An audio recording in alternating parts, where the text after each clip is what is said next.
Direto da redação. O Fernando Guimarães, lá de Marataízes, está conosco aí. O Fernando mandou um áudio aí. O que o Fernando me manda aí, por favor? O que ele me pergunta aí? Meu nobre amigo, Roberto Barbosa, meu colega jornalista, um homem na linha de frente, a voz do povo litorâneo sul-capixaba. E em Vitória, o Diário da Guanabara, o Giro Capixaba, começa a incomodar porque só diz a verdade. Quero mandar um abraço aí para esse jovem que está na bancada ao seu lado, Fabrício Cabral, certo? Que tem que vir ao Espírito Santo para a gente comer um camarão, VG, umas coisas assim. Mas, Roberto, eu estava em Vitória ontem com o deputado Victor Linhares e com o ex-deputado e candidato a deputado estadual, Gilcinho Lopes, seu amigo, inclusive. Eu soube que você e Gilcinho têm um bom relacionamento. E assustou todos o programa de ontem do Portal Rio, do Diário da Guanabara, do Giro Capixaba. Aquelas fotos, eles dizem que o Vaguinho é miliciano, é bandido, é o Timbó do Padre Inácio. E esses caras, veja bem, até onde eu sei, ele era homem de confiança do prefeito de terceiro mandato, Dorley Pontão, lá em Presidente Kennedy, e eu cansei de ver ele na Secretaria de Obras, junto com o Dorley, o homem de confiança do Dorley. E também do presidente da Assembleia Legislativa, viu a foto e realmente ele com o Marcelo, e ele com o governador Renato Casagrande, eu fico assim, esses caras, o Vaguinho passou a ser bandido para eles semana passada? Se eles já acusavam o Vaguinho disso tudo, como que ele era um homem de confiança na obra, como sócios, essas coisas todinhas. Isso que incomodou muito ontem os poderosos, os políticos que estão no poder de todos os segmentos. O seu programa ontem estava sendo ouvido por todos os segmentos, em Vila Velha e em Vitória. Estranho essa posição, que eu gostaria até que você nos desse uma colocação maior na sua voz. A outra, eu tenho recebido algumas dezenas de ligações por dia. Fernando, Júnior Oliveira, conhecido lá como Júnior de Gromogol, vai realmente assumir? Qual é a possibilidade? Eu disse aquilo que eu aprendi com você na área jurídica. O caso de Kennedy é o mesmo caso de Itaguaí e vice-versa. O Rubão ficou 6 meses e 1 dia. Dorley ficou 1 ano e 9 meses. Dorley passou 500 e tantos dias. E, por razões, eu acredito, nada republicanas, acredito, hein? O tal do Cássio Nunes deu uma liminar lá para o Dorley e ele está no terceiro mandato, mas não foi para o plenário. E eu disse que vai para o plenário, no TSE, depois para o Supremo, mas isso tudo no espaço de uma semana. E é por isso que nos próximos 45, 60 dias, ele senta na cadeira de prefeito, já com a data da reeleição. Gostaria da sua opinião e um esclarecimento maior. Um beijo para você, para o Fabrício, para toda a equipe. Um abraço, querido, e parabéns pela audiência aqui no estado do Espírito Santo. Um beijo. Valeu, querido. Valeu, Fernando Guimarães. Está em Marataízes, estava em Vitória ontem. Estava reunido. Está em Vitória, estava em Vila Velha ontem. Um abraço, Fernando. E naturalmente, quando ele chegou lá, ele se deparou com as pessoas assistindo o programa, Sim. o que ele quer dizer, né?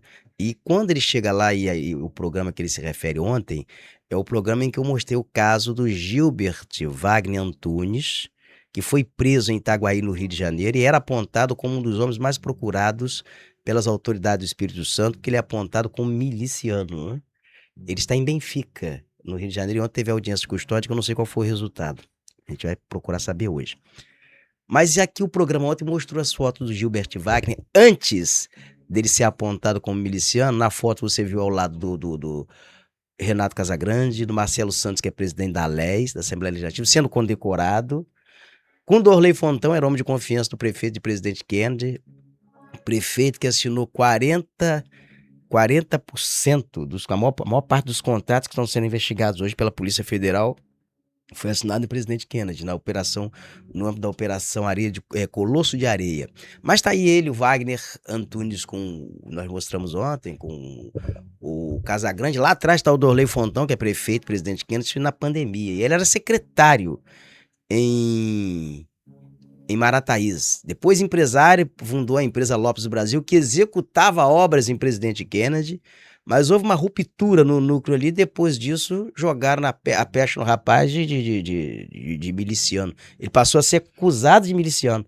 Então deram secretaria miliciano, o governador andava de braço dado com miliciano, o prefeito de Presidente Kennedy almoçava, jantava, era íntimo de miliciano. Essa é a pergunta que faz e que o Fernando faz.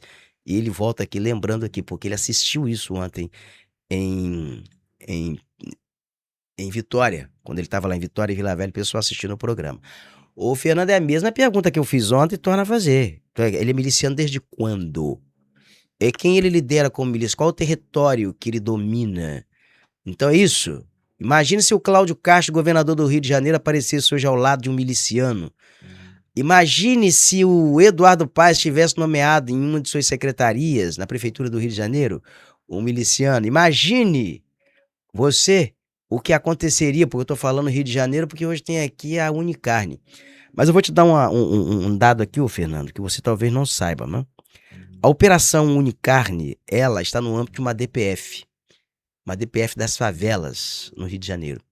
Essa DPF, ela foi criada para proteger a população vulnerável nas favelas nas operações policiais, porque havia muita bala perdida, muita morte. Mas essa DPF, ela ganha um novo formato a partir do momento que o seu presidente, até então, Edson Fachin, ministro do Supremo Tribunal Federal, ele vai para a presidência e ele não pode acumular a presidência do Supremo com a DPF. E entra o Alexandre de Moraes.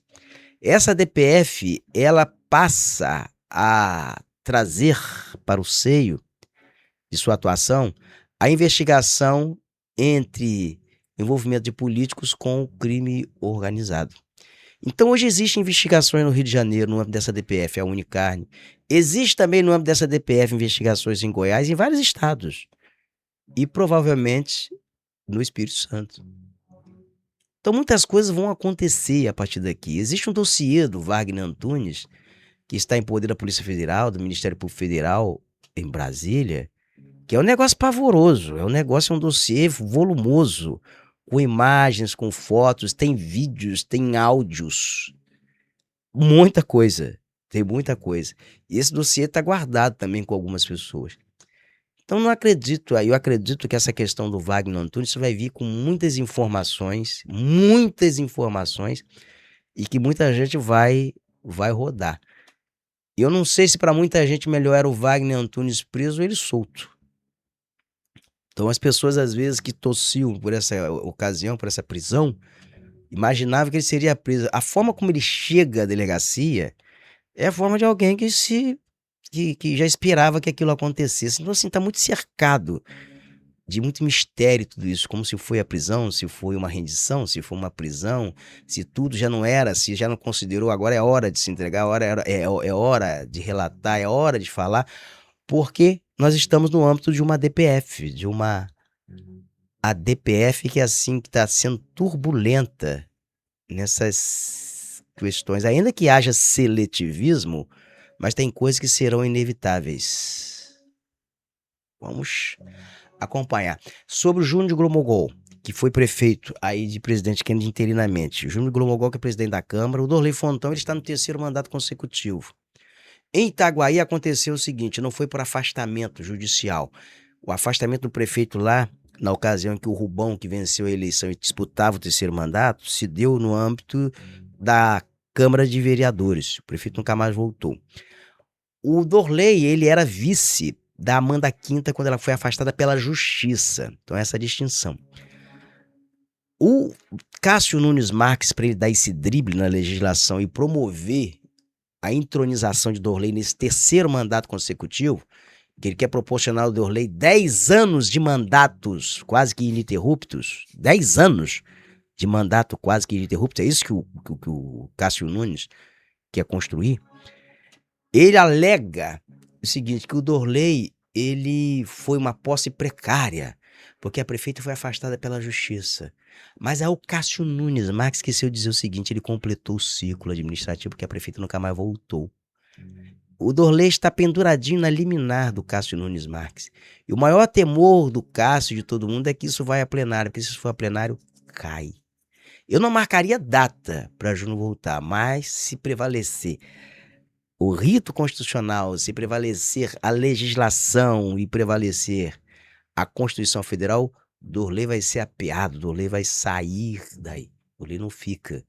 Aí vai ter realmente teria uma eventual posse do Júnior de Grobogol e uma eleição, mas isso precisa para plenário no TSE, esgotado no TSE. Se o TSE, na pior das hipóteses, mantiver essa loucura do Nunes Marques, aí vai para o Supremo, o Supremo vai decidir. Porque quando o Zanin, ele nega uma reclamação lá, ele diz o seguinte, ó, não esgotou todas as fases lá no TSE, não. Mas quem vai ter que atuar no TSE agora não é a chapa que denunciou o Dorley, o Aloísio, que é presidente aí do partido, que denunciou o Dorley. Porque o Aloísio é um mordomo hoje do Dorley, não é? O Aloísio serve cafezinho para Dorley. Ele faz aquilo que o Dorley manda, ele se tornou empregado de Dorley. Ele trocou todo o histórico político dele, de ex-prefeito, para ficar sobre as ordens de Dorley. Mas a parte legítima hoje para atuar nisso é o Ministério Público, né? É o Ministério, é a PGR, é a Procuradoria-Geral, lá em Brasília. Então sai da alça, tira a Aloísio disso, exorciza a Aloísio, que a Aloísio já se entregou a Mamon. A Aloísio entregou a Mamon.